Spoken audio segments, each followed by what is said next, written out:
John McCain, l'Amérique s'apprête à rendre hommage à son héros. Les anciens présidents George W. Bush et Barack Obama devraient prononcer l'éloge funèbre du défunt sénateur de l'Arizona.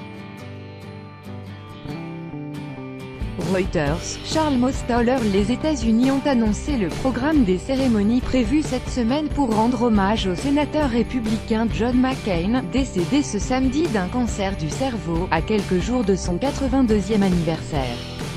Le corps de l'ancien militaire, torturé pendant la guerre du Vietnam et farouche opposant au président Donald Trump, sera d'abord exposé dans l'Arizona puis à Washington. Dimanche, John McCain sera enterré dans le cimetière de l'Académie navale d'Annapolis, près de Washington. Une cérémonie fermée au public.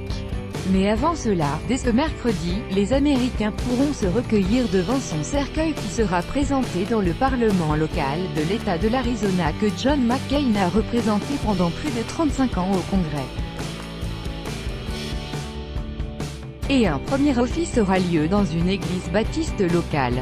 À relire, mort de John McCain, nombreuses réactions du monde politique. Sa dépouille sera ensuite transférée à Washington, où vendredi le cercueil sera présenté au public dans la rotonde du Capitole, un honneur réservé aux grands personnages de l'histoire du pays comme John Kennedy, Ronald Reagan ou Rosa Parks, une des figures emblématiques de la lutte contre la ségrégation raciale. Sans Donald Trump, les funérailles nationales de John McCain auront lieu le lendemain samedi à la cathédrale nationale de Washington, qui domine la capitale. Selon le New York Times, Donald Trump ne sera pas présent, à la demande de celui qui fut ces dernières années son adversaire politique acharné.